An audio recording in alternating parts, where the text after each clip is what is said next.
The statements made in this program reflect only the opinions and/or research of the guests and are their sole responsibility.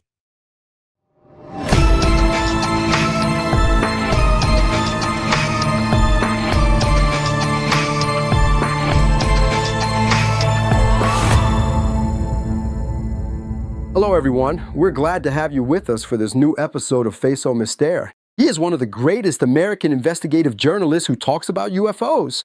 George Knapp, an iconic figure in ufology and the person who brought the Bob Lazar case to light, agreed to answer my questions and share his information and feelings about what the U.S. government really knows. UFOs, George Knapp, the man who knew too much. This is an exclusive on BTLV. Hello, George. Hi. Hello from Las Vegas. I'm very happy to have you here because you wrote this book. You are the co-author of Skinwalkers at the Pentagon, along with Colm Kelleher and James T. Lukatsky, and this will allow us to learn more about the testimony of members of the secret American UFO program. The first question I want to ask you, George, I've been doing this job for 40 years, but I've only been focused on the UFO phenomenon in France for 13 years. You've been involved with the UFO phenomenon for 40 years. Don't you ever get tired of being a researcher? Because I feel like the more I move forward, the less I know, and the more it seems like new barriers keep appearing in front of me. I have often felt the same way. I've often wondered if it was a waste of my time. But I've come to realize that I might not be around by the time humanity learns these ultimate secrets. However, the journey has been worth it. I've learned so much about reality, about physics, about the universe, about how our government works, about how your government works on this topic. It's been a grand adventure. It has been very frustrating at times, but we have made progress. At least here in the United States in the last few years, in all the 40 years that I've been chasing this mystery, there have been peaks and valleys of public interest. Times when the public does not care about this at all. But since 2017, when the New York Times made a story about a secret research program that took place here in Las Vegas, there's been a lot of activity at the government level. Major media in this country and Congress has been holding hearings. Scientists have come out of the closet and are now willing to study this. There's still a lot of stigma attached to it, but it's made an incredible amount of progress since 2017. Exactly, George. Since 2017, things have been moving. We've never talked so much about Veni in the so-called mainstream media. Mainstream.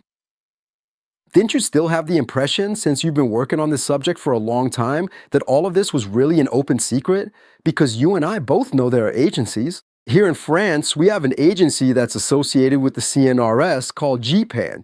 And then all of a sudden in 2017, we find out there's a black program in the US right inside the Pentagon that's studying this phenomenon. But you can imagine that a power like America, and you've been talking about unexplained aerial phenomena for a very long time now. It's true, and it's a deep, dark secret. My personal opinion is, I don't think they are ever going to let this out. I don't think there's ever going to come a day when the U.S. president stands up and makes an announcement that, yes, it's true. We have visitors from somewhere else. We have recovered saucers. We have crash retrievals and reverse engineering programs. They're never going to say it for a couple of reasons. One is national security concerns. Our government, our secret government, is in a race to understand the technology. They've had these materials stashed away in the hangars of aerospace giants and defense contractors for decades, and they haven't been able to make much progress in figuring out the technology. I think your government probably knows a bit about this as well, as does the government of the UK and Australia, and perhaps we know that the Russians and the Chinese are also in a race for that technology, and whoever gets it, whoever builds it, whoever duplicates it, wins. It is so extraordinary what these things are capable of, as we have all seen all around the world. The people of France have been studying this for a very long time and have been very open about those studies, much more open than the U.S. government has. We've made a great deal of progress here in this country in the last couple of years, as I mentioned. David Grush appears before Congress, testifies under oath that we have, in fact, recovered discs of unknown origin and craft of unknown origin, that we have the material, that we have bodies, that we've been studying this stuff, and we haven't figured it out. And it is stashed in the deepest, darkest corners of the U.S. government, and they are never going to let it out. But we have still learned a great deal about what the government knows, in part because of Dr. James Lukatsky, the book that we're going to talk about, Colm Kelleher, and a secret program that took place right here in my backyard of Las Vegas that we now are able to talk about. We still have not seen publicly most of the documents that were produced by that program, but we can at least talk about it. So, yes, it's frustrating, but yes, we have learned a great deal about what's hidden inside those hangars. George Knapp, when I, for example, watched the latest official hearing that took place at the Pentagon at the United States Congress, and I hear Lou Elizondo, whom we see here on the screen, say that indeed we have material that has been recovered, physical material, but also, as David Grush said, biological material as well. I'm struck by the significance of these statements. It is remarkable to consider that both physical and biological materials have reportedly been obtained, according to these credible sources. And I heard him say it. Tim Galladay was next to him. He's a military man, an admiral. And he said, we have photos, videos that are much clearer than the ones we were able to see with the New York Times revelations. But how do you explain that today? At a time when everyone has a cell phone and communication is incredible, we can still manage to hide all this. Honestly, the idea that in the depths of Area 51 or elsewhere, they're hiding technologies, it just seems completely crazy to me. Well, I think those technologies were hidden at Area 51 a long time ago, but I suspect after we started reporting about it in 1989, they had to move it somewhere else because so many people came looking for it. Congressional investigators, major media organizations, regular citizens, tens of thousands of people have gone out there almost every day at one level or another to see whatever it is that's flying around in the sky. So while I believe that they did have that technology at Area 51 for a while, that it's moved somewhere else because too many people are out there looking for it. And I agree with you. It is frustrating for people like Lou Elizondo to come forward, share what he knows, part of what he knows, that is. He can't say everything, but to provide hints to Congress to go ahead and pursue the other parts of the secret.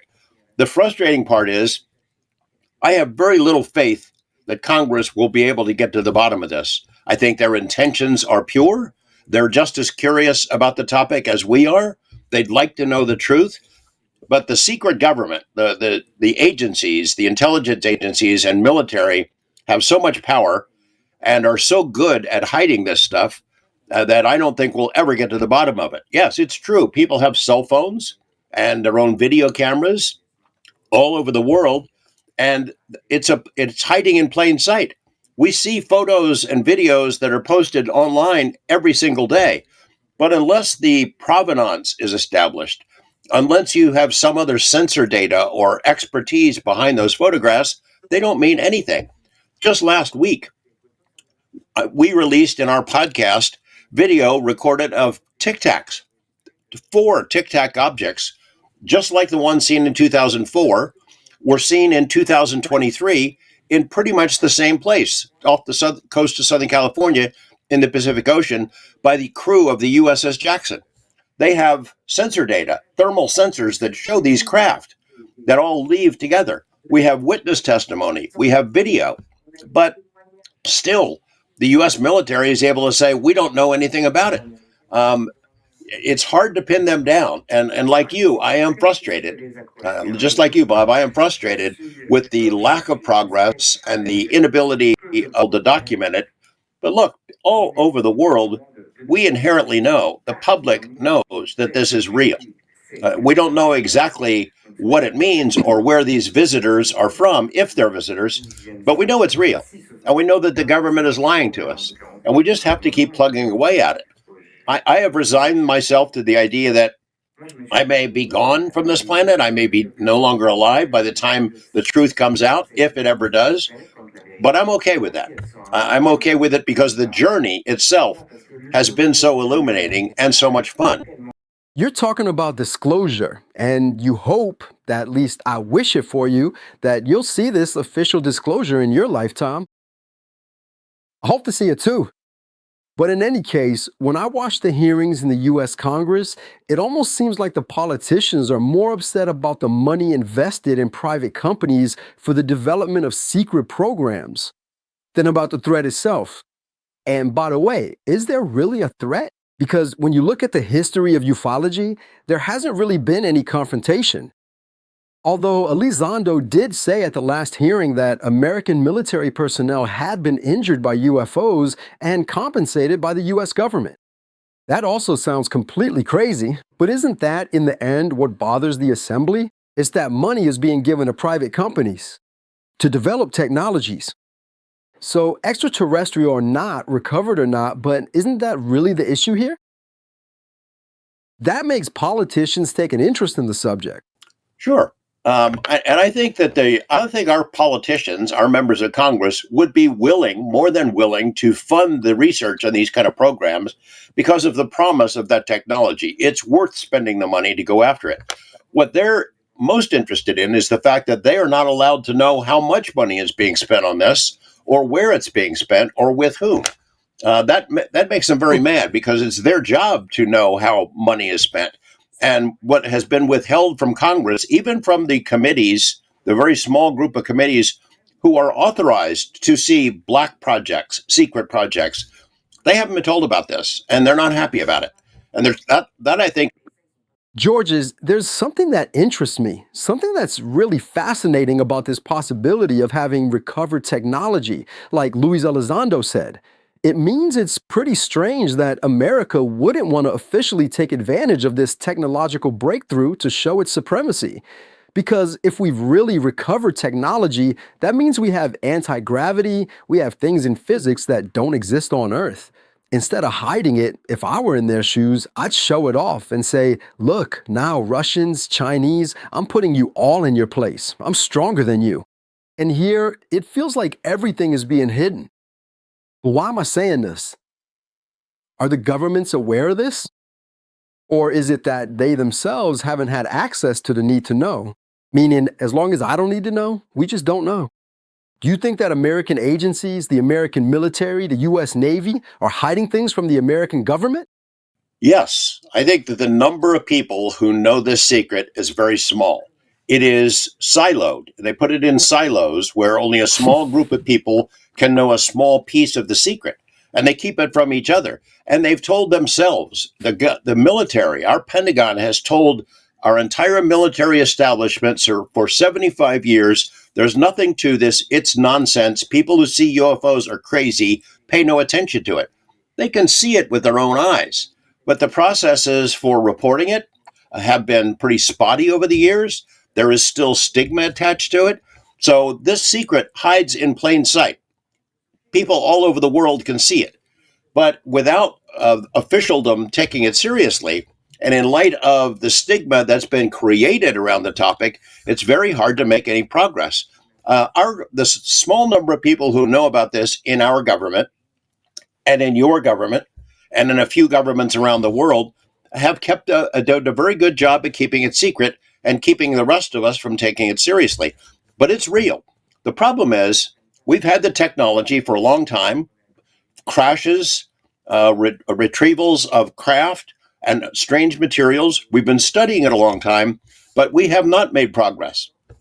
I've been pretty far up the food chain in terms of government officials. We had the largest UFO program ever funded by the U.S. government right here in Las Vegas, as detailed in the book that's sitting on your desk there, Skinwalkers at the Pentagon. And I was invited to be part of that program and to interact with the people who were chasing this secret. But even they, with all the money that was funded by the Defense Intelligence Agency, even they did not understand how that technology works. I just reported a story yesterday, and it's been reported elsewhere. And tonight, by the way, Dr. Jacques Vallée, the French-born astronomer, computer scientist, I'm doing an interview with him and a report about OSAP, the program that was based here in Las Vegas. Even he thinks that we have not figured out this technology yet. We've had it a long time, but we cannot duplicate it. One of the challenges is, and according to David Grush and Lou Elizondo as well, that these craft operate with the pilots as part of the mechanism. It seems like the pilots, who are often dead in these crashes, are part of the system that allows these things to operate. We have not figured that out yet. We have not duplicated it as far as I know. And as I said, I got to know the people involved in this DIA study very well. Dr. Jacques Vallée was one of them.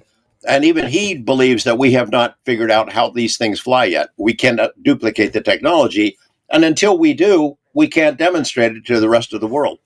Now I understand it better. That means we have recovered technology, but we're not advanced enough, maybe technologically ourselves, to be able to adapt it to our own machines.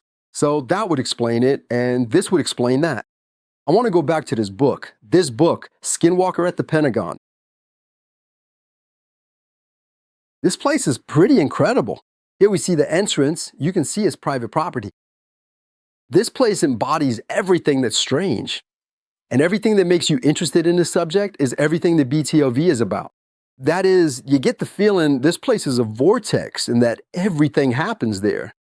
When you read the book, I dog-eared every page because on every page you find out that some senator came, some CIA member, some member of the military. Why this place? Did you go there? What is this place? Why there?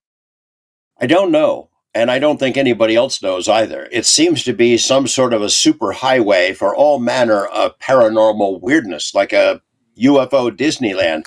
I know that as far back as long as humans have been living in the Uinta Basin, they've been seeing these strange things in the sky. It's now more than 200 years. Native Americans, the Mormon pioneers and settlers, the people that live there now. It's not just Skinwalker Ranch. It's the entire basin. Why? We don't know. The ranch itself, when I started hearing about it in the 1990s, Robert Bigelow, billionaire from Las Vegas, went there, met with the owners, and heard the stories about the terror that they'd been enduring for the past 20 months, the previous 20 months, and he bought the ranch, and he put a team of scientists on there, and they were there for 7 years. They didn't talk to the world. They didn't reveal what was going on. They allowed me to know because of my friendships with them, and I kept bugging them, hey, let me go to this ranch, let me see this. And finally, I think it was in the year 2000, I made my first visit, and they put me on a chair in the middle of the night out in this middle of the field and left me there to see if something came to get me. I would like to tell you that I am a brave person and I wasn't afraid of it a bit, but I had heard the stories about Skinwalker, and I was a little bit concerned about what I might encounter. I didn't see anything. But I've interviewed hundreds of witnesses at this point who have seen it. And including among those witnesses were the scientists, PhD level scientists. Jacques Vallée, who we just mentioned a couple of minutes ago, has been there. He told me in an interview I'm airing tonight, he will never return because a lot of the people who've gone there, scientists, investigators, intelligence agents, they have an encounter with something strange and then they take it home with them. It's been dubbed the hitchhiker effect. It's like an attachment that goes with them, and then paranormal weird activity happens to them and their families wherever it is that they live. Now, that makes no sense. It doesn't seem like it could possibly exist, but it does. It happened over and over again. It's happened to me and my family. Why all the different activity that's going on there? It's almost like a learning curve that whatever the intelligence is that's there is trying to teach us something. Yes, there are UFOs and poltergeist and animal mutilations and crop circles and creatures, Bigfoot type creatures and unexplained animals, all of this activity happening in the same place. It's as if it's trying to tell us these things are all related, and it's up to us to try to figure out how they're related. It's like it is saying to us, reality is much more complicated and wondrous and mysterious and beautiful than we have imagined, and we need to start figuring it out. That's what I take out of it. So, you know that with human visual acuity, we actually see very little of what's out there. It seems that all these creatures, all these things, aren't necessarily extraterrestrial. Have you ever considered that in the end, these flying objects, these Bigfoot, these dogmen, etc., we've done quite a few shows about them here, might not just be creatures living alongside us, but rather in a parallel dimension, and that from time to time we can see them, and that an epicenter like Skinwalker might actually be a vortex that allows us to see all of this? I think you're exactly right. In fact, some of the most interesting stories that I had heard from witnesses stood back to the very beginning of the Skinwalker phenomena on that property. When the rancher, we call him the Gormans, lived there, he used to see a hole in the sky. It looked like another sun, a big hole in the sky. On this side of reality, it's dusk. On that side that he's seeing, it's like afternoon. And objects would come in and out of that hole in the sky. There are some of the scientists, PhD scientists, who had worked for NIDS, that's Bigelow's organization, and for the DIA program, who saw holes open up and creatures enter in from some other reality. I think you're right that it might be a dimensional portal. Now imagine, as we were discussing earlier, disclosure, how difficult it is. People around the world have been conditioned to accept the idea that these visitors are from other planets. I know that that's where I started back in the 80s.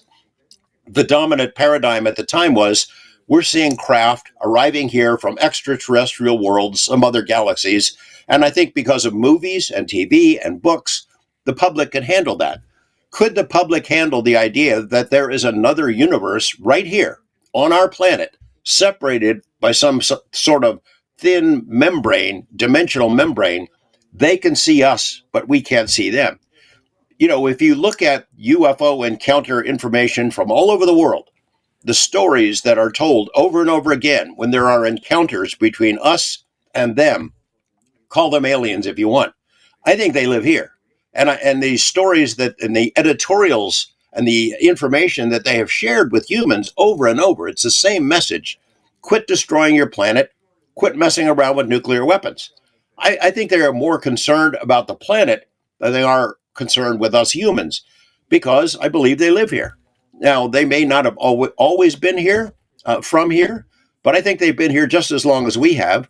And to some degree, this is their home as well. Whether they are dimensionals, interdimensionals, or time travelers, or there are a lot of other exotic terms, ultra-terrestrials, crypto-terrestrials. I'm not sure we're ever going to understand that, but I think they are here.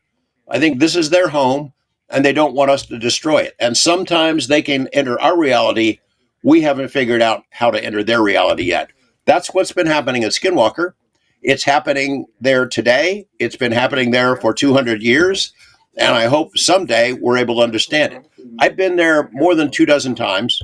I've never seen anything phenomenal, but I did happen to bring something home with me that caused some problems here in my house with my wife. And I'm not sure I want to go there again either. Obviously, you're not the only one who brought things back. As you read through the pages, you realize that those who went to Skinwalker also had issues, illnesses, and so on. And it's kind of strange, as if entities or some kind of not so friendly energies latch on to all the visitors. You mentioned something that really interests me, and it's a theory I really like. In fact, we're about to release a book called UFOs Come from the Future. Because, in fact, when you look at all the testimonies from people who have been in contact with strange beings, they were often shown, and actually, in France, we have plenty of accounts like this. Nuclear wars, nature. We remember the aerial school incident where extraterrestrials showed children images in nature on fire and so on. And honestly, I really like the idea of imagining that these are our descendants, and that if we mess things up today, well, they won't be there. And actually, physically, we can imagine that the little grays might be our own evolution. That is, maybe humans have evolved that way. Because they're still humanoid. And we think maybe that's how humans will evolve, and that these people are saying, be careful, don't act like idiots, don't do anything stupid, because we won't be there. Is that a theory you could consider? Yes? It does, yes. I just did a program with Netflix that aired a 6-part series, and we traveled around the world, including to these ancient petroglyph sites here in the southwest of the United States, where these beings are carved onto rocks, the likenesses of these beings They look like aliens. And the people who were seeing them 800, 900, 1200 years ago were reporting what they actually saw. They look very much like what we are seeing today. And I suspect that the message that was delivered back then is very much like the message that's delivered now. One of the parts of that study that was conducted here in Las Vegas for the DIA looked at what you just referenced, injuries to humans. I think there are hundreds of cases where humans have been injured getting too close to these craft and to these beings. From what I can tell, nearly all of those injuries have been peripheral, meaning we got too close to something we shouldn't get close to. There have been radiation burns and other kinds of injuries that are inadvertent, not on purpose. There are some cases that have been documented in Brazil and elsewhere where it seems like people were purposely targeted and were harmed by weapon systems from these craft. There are very few of those cases. It suggests to me that perhaps we have more than one type of visitor, more than one type of non-human intelligence that has been interacting with us, and that thus they have more than one kind of agenda in interacting with humans. That makes the issue of disclosure so much more complicated. It's tough enough for the president to someday say, we're being visited by aliens, and then try to end the conversation there and not answer any more questions. But imagine if the disclosure is, we don't know where they're from or why they're here. In fact, there may be more than one of them here. That's a very complicated thing for a president or a world leader to announce to the world without setting off panic. The fact is, we don't know what it is, what it would be to disclose. At Skinwalker Ranch, for example, they had these poltergeist incidents where people would wake up in the middle of the night and there's an entity, a 9-foot tall entity, standing at the foot of their bed that mutilated their cattle and cats and dogs and showed that it is capable of great harm. These beings, wherever they're from, could wipe us out. They've demonstrated technical mastery over humans many times over. The craft and weapons and systems that they have are far more advanced than what we have. They have not unleashed a worldwide Holocaust. They have not wiped out our military. They have not attacked humanity in general. They've tried to, in general, coexist with us on this planet. So, again, back to sort of the central heart of our discussion here about disclosure. How do you disclose something like that if you're a world leader, when you don't know really what it is, what their agenda is to share with the world? As I said, I suspect there are multiple different kinds of non-human intelligence. Some of them may be us from the future. I found that very interesting. There was a PhD anthropologist that we interviewed, Dr. Michael Masters, who might be somebody for you to interview in the future, who does believe that these things look like what we will look like many eons from now, that we would eventually evolve into something that looks like them. And I think if they could ever master time travel, they might want to come back here and see what we were doing when we messed up the whole planet that made us evolve into them. So yes, all of that, for me anyway, is the theory I really like. And that seems kind of logical to me. That is to say, if, as physicists say, there is no present, no past, no future, and that in the end, everything interacts, we can imagine that time travel exists for people from the future and that we are the ghost of the past, whom they need to come see and reason with. You mentioned something that happened in Brazil, and you talked about your series, which I watched on Netflix, about Colares. That is, Colares is an absolutely incredible story. In fact, there were people injured, which is quite rare, because in UFO encounters, there are rarely any. There are a few cases we've talked about here on the channel, but it's pretty rare for there to be. Do you think that because the American military showed up, do you think maybe we went a little too far in Colares? That is, maybe we went beyond what they allowed us to see? Yes and no. So Colares, I've been reading about it like you for many years. I'd always wanted to go. Before I left to make this visit a year and a half ago, I met with Dr. Jacques Vallée again, who had been down to Colares. The story that the world had always heard was UFOs came out of the skies and attacked humans with these laser beams, and there were all kinds of injuries and a couple of deaths. And Dr. Ballet had cautioned me, maybe that's not exactly what happened. Sure enough, when we went to Colares, I was out in the city of Belém, out in the jungle, and Colares and several other areas around there.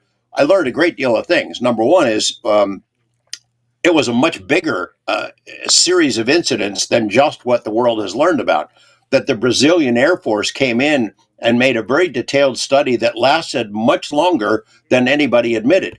That American agents were there with the Brazilian Air Force, working in tandem with them to try to interact with these beings. That there were exchanges of information, conversations, that there were recordings, audio recordings, that there were photos and videos of craft coming out of the water, out of the Amazon River, and out of the sky, and that there were what sounds like attacks on humans. But when we interviewed the people who had been injured, it turns out that the story is much different. They were attacked, but these beams of light that stuck in them were like filaments. They were like fish hooks inside the beam of light that took blood and tissue samples out of these people.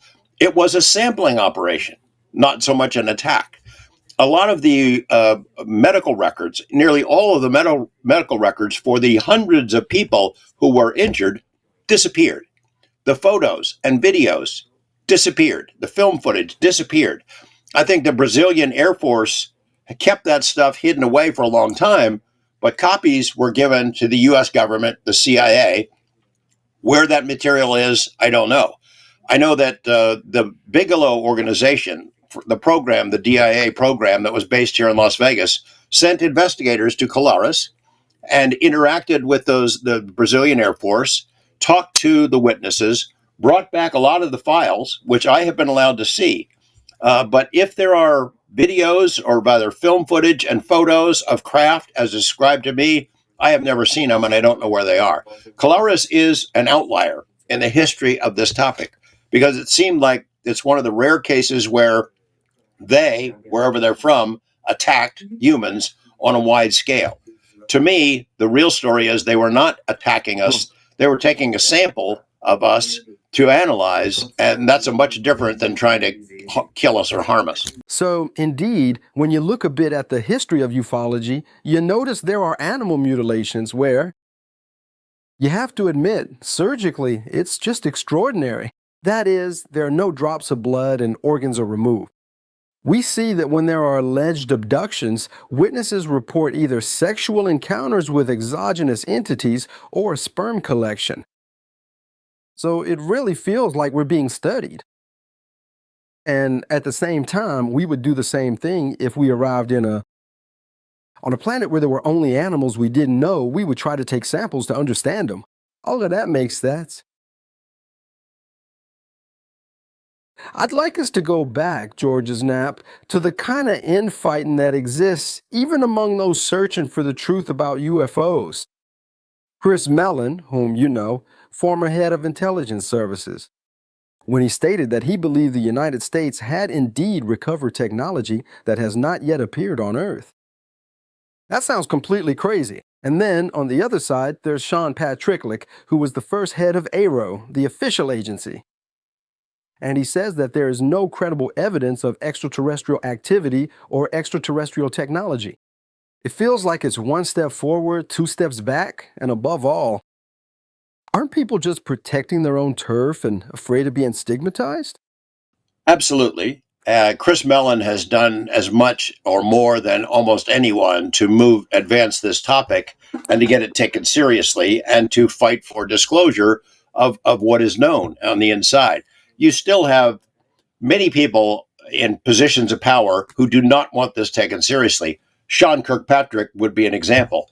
You know, I remember when the Arrow organization was created, I'm thinking, great. There had already been previous organizations who had a certain amount of flexibility to investigate this topic. Arrow was given the authority to call in witnesses, to look for documents, to gather all this material and to produce reports. Those reports so far have been deeply disappointing. And it looks like Arrow is sort of the son of Project Blue Book, which is created to explain this all away. I can tell you this for sure. witnesses, whistleblowers in this country have been told, go ahead, come forward. You won't be harmed. You will be taken seriously. Arrow invited hundreds of these people to come in, took their testimony, and then did nothing with it. Not only did they not do anything with the testimony, they dismissed it. They insulted all these witnesses, basically told everyone, you're wrong. All of the case files that have been collected by the OSAP program, the DIA program, by the Air Force, all of those have been explained away as well. It seems like they are a public relations exercise more than a UFO study, an actual UFO study. It's deeply disappointing, but I think at this point, anyone can see exactly what that is. The fact is, the keepers of the secrets, the small group of people who know that this is real, still want those secrets kept. They don't want us to take it seriously. And I'll tell you, sadly, it hurts me to admit this, but they are better at their job than I am at mine, because they've succeeded in keeping a lid on this for so long. And yes, now we have Congress and media and scientists asking questions. But the fact is, the best evidence, the most compelling evidence, is in the hands of our government and government agencies and defense contractors. It's stashed away somewhere. It's been studied a long time. They haven't made much progress on it, but they are not going to share that with us. Here's what an intelligence officer told me, and it's always stuck with me. One primary reason for lack of disclosure is you can't tell your friends without telling your enemies, meaning somebody could not come forward and tell the American public or the French or the British or other governments around the world. You can't tell someone, we've got these technologies, we're trying to figure them out and build our own, without also alerting the Russians and the Chinese about how much progress or how little progress we have made. And that's a primary stumbling block so far. It's frustrating, but that is the fact. The people who I've met, a lot of the people who've worked on the inside, who've known these secrets, who have dribbled out little bits and pieces of information. But unless you have the actual piece of the stuff, or you've got the craft, or you've got irrefutable photographic or video evidence, it's hard to document it. The best evidence is in the hands of the U.S. military and perhaps other militaries, because they're the ones who are able to gather it. They have a worldwide presence. They have best sensors and satellites and radar and all kinds of systems. They have the ability to gather all that information and to put it away somewhere and to hide it from the rest of us seeing it. And it is frustrating. And I hope the day comes when we all get a look at it, but I'm not holding my breath. Would you say that in the end, ARO is today's blue book? We saw that at the time ATIC was tasked with debunking everything that was being said about UFOs. Would you say that in the end, the American government is doing the same thing again? That is, 40 years later, they're setting up another agency just to say, move along, nothing to see here.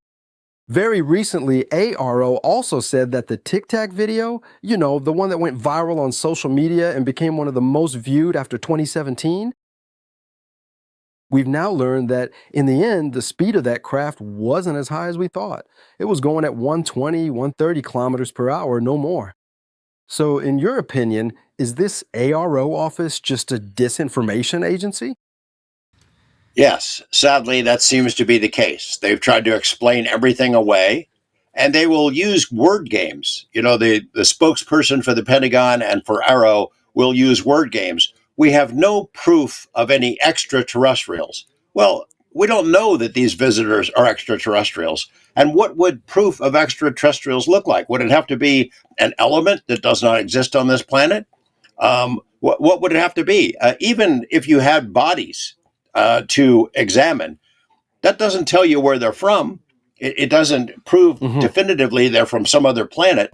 So they play these word games where we have no proof of extraterrestrials, but there are many other possibilities that are just as exotic that might be the ultimate explanation for the UFO mystery. And they just kind of wash that away with a wave of their hand, like using a magic wand. They play those word games, and it does, in fact, as you said, Bob, it seems like Blue Book Project number 2 all over again. There's a new government in the United States. The Trump era has arrived. And in this government, there's someone who's really made a mark in ufology, Marco Rubio, currently the 72nd Secretary of State of the United States and formerly a senator. You think, by the way, there's a program from the Trump era that says, we're going to disclose everything, we did it with Kennedy, etc. Then there's Michael Katsky, sorry for the name, a member of the government who said that the Americans now have the technology to contract space and time. Feels like everything's being said. Do you get the sense that with this new government, we might see things speed up on this topic? I'd like to believe that. And, when Trump was reelected, I was in contact with some of the people around him who were telling me that, yeah, we're going to try to move this ball down the field. We're going to try to get the truth out. So far, that has not happened, and I don't believe it will happen. I think that there are people around Trump, like Marco Rubio, who are deeply interested in the subject matter, but once they get in a position to know the secrets, their perspective changes. I think that there is definite interest in the topic, that there are people around Trump who know it is a legitimate mystery, but my own personal suspicion is they are now after the technology themselves, rather than after truth for the public. I think that there are a lot of these people like Elon Musk, who says there's nothing to this UFO mystery, and other billionaires from the business world, from the tech industry, from Silicon Valley, who have told Trump behind the scenes, it's our turn to get a look at this technology. Lockheed, Northrop, all the big aerospace companies have had this stuff stashed away for 50, 60 years. They've been studying it. They haven't figured it out. We're the tech guys. Let us take a shot at it. That's what I think is going on.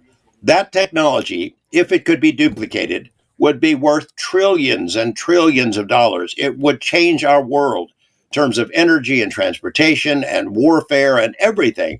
It would be immensely valuable. And I think these billionaire businessmen who are around Trump, now that they have access to the secrets, they want the technology for themselves to exploit, as opposed to they want it in order to tell the world about it. I have no faith whatsoever that we're going to get any kind of disclosure from this new American government. Zero. There have been some statements that were a bit unbelievable when you look at what has happened in recent years.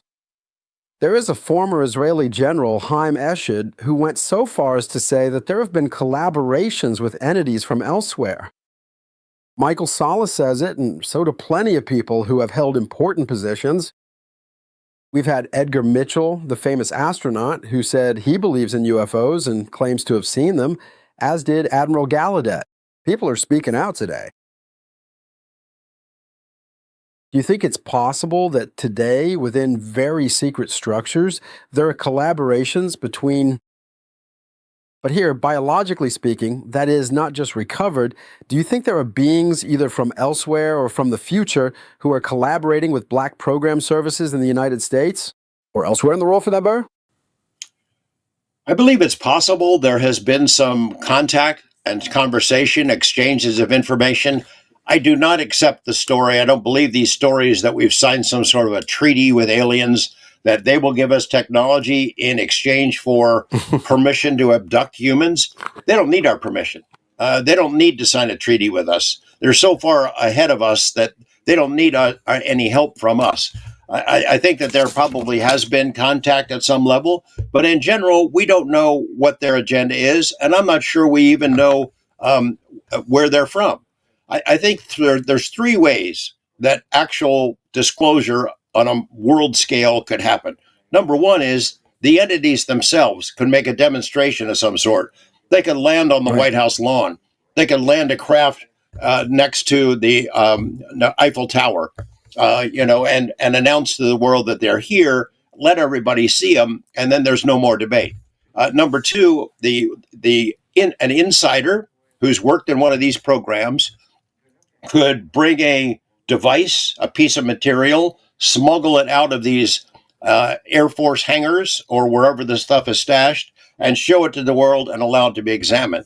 And I guess the number three way is a government, a respected government, could come forward and say what the U.S. government is never going to say. My own suspicion is that your government, the government of France, would be the most likely world government to do that. The U.S. and France are allies, but France has always gone its own way. There's independence. You don't take your marching orders from the U.S. government. You have your own mind about how things are in the world. The French government, I think there are elements, Japan and other people who know a great deal about this topic, who have discussed the possibility of disclosure with the American government and have backed off. At least according to Jacques Vallée, that happened in the 1960s, and the decision was made now is not the right time. If any government in the world is going to make an announcement like that, I think it's yours, not mine. I hope so, because we feel like we're a bit timid about it. You see, when we look at JEPAN here in France, which is an official organization that's been around for nearly 50 years now, there isn't much information that leaks out. It's always very, very secretive. We're less into communication than you Americans are. Anyway, there's one thing. These are the last two questions I want to ask you, and then I'll let you go, because I know it's early and there's a big time difference for you. The evolution of the craft. You've been working on these topics for decades now. We've had flying saucers, Foo Fighters, flying saucers, cigar-shaped craft, and now we have transmedium objects. That is, craft that come from the sky and go into the water. We've seen absolutely incredible videos where they don't even make the water move. They go in and out all by themselves. We've done shows here about craft or radar signatures underwater. They travel at hundreds of kilometers per hour. Have you also noticed this evolution yourself? And do you understand this evolution? Meaning, like Cadillac, there are the models from the 1950s and the models... Well, that's interesting you ask it. You know, we just did this story about these new Tic Tacs that were seen in 2023, identical to the model that was flying in 2004. They didn't add tail fins like the Cadillacs. It's the same classic model. We have reported, humans have seen hundreds of different shapes and sizes and configurations of vehicles over the years, over the centuries, I should say. And maybe they just build different models at different times, that things that look different or perform differently. What's interesting to me is what they demonstrate to us over the centuries seems to be something that's just a little bit out of reach of humans. For example, in the 1890s in this country, people started seeing these airships with strange little men speaking strange languages. We did not have airships at that time. A few years later, we built them. It was almost as if those airships inspired us to go ahead and build something similar. And I think that these other models that have come along have done the same thing, that we try to emulate them. We see something in the sky and we try to build it. In the 1950s, for example, there was a secret program to build something called the Avro car, which looked like a flying saucer. You know, we were trying to duplicate what we were seeing in the sky. We could never quite do it. My colleague, Dr. Colin Kelleher, who is the co-author of that book, has a theory, what he calls bidirectional mimicry, meaning we see them in the sky and we try to build what we see.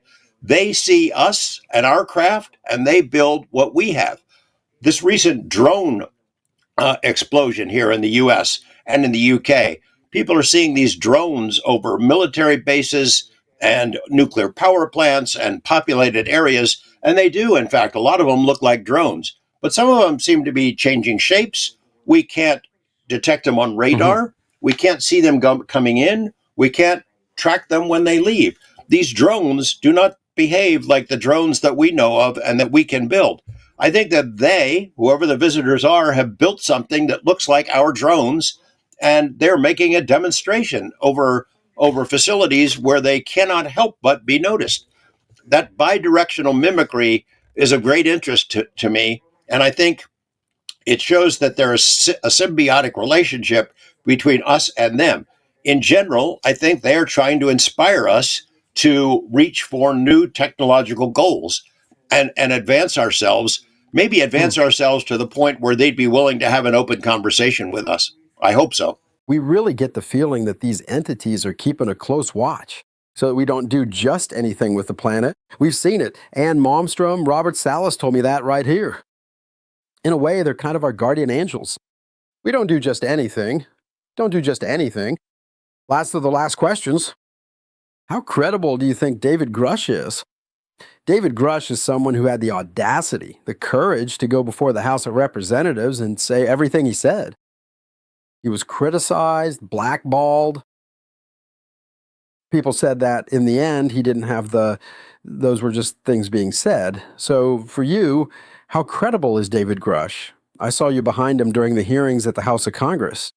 I am the first journalist in the world that David Grush came to speak to. It happened at a conference in Huntsville, Alabama.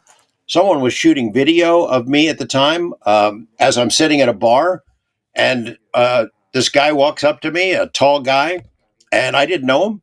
It was David Grush. He says, "Hey, I'm David Grush. I need to talk to you." And we began a conversation. And that conversation continues to this day. So David had shared information with me, asked me to keep it quiet, which I did for about a year and a half before he went public. I give a great deal of credibility to David Grush. It takes an incredible amount of courage for him to do what he did, to come forward and share this information.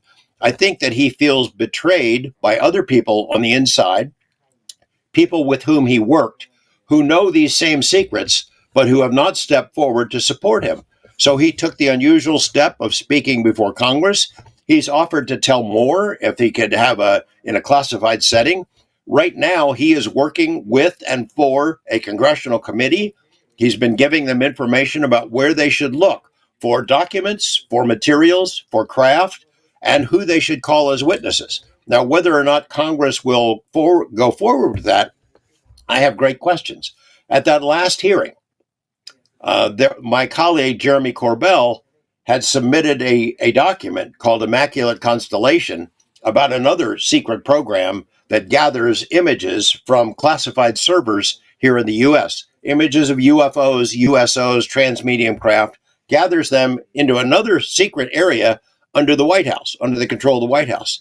He came forward with that information, gave it to Congress, and before the hearing even happened, someone else stepped in and told Congress, admonished those members that they are not to ask about this.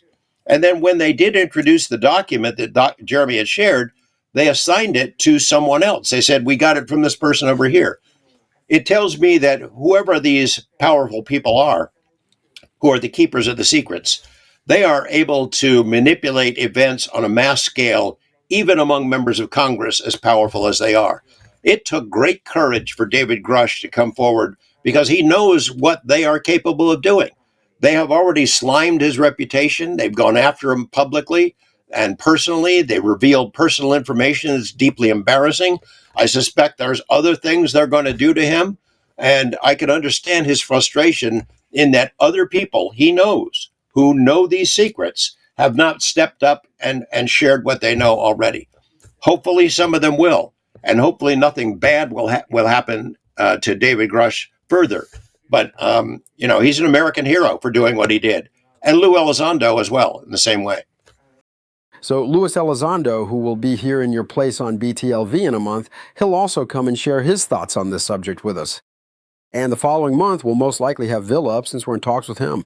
So I want to thank George Knapp 1,000 times because I really admire your work. You paved the way. When I created BTLV, it was after watching Coast to Coast. So I thought to myself, they're talking about it in the United States. So say hello to Jeremy Corbell for me. We've had him here several times already. He's a great guy, really nice. It's with Flying Disc France. It's this book that I invite you to. Thank you so much. It's been a pleasure. I hope if you're ever in the United States and in Las Vegas, you'll come and see me and we can talk again. Bye. Ciao. Thank you so much. George Knapp on BTLV. Thank you for following us. And of course, stay with us. On BTLV, there are lots of shows about the UFO phenomenon. So if you want to know more about this phenomenon that concerns us, because let me remind you, we're not alone in the universe. If we're not alone in the universe, I have very little doubt about that. In any case, what is our place in this universe? Bye. See you soon. VTLV. Embark on a journey to truly explore the unknown and discover the unexpected.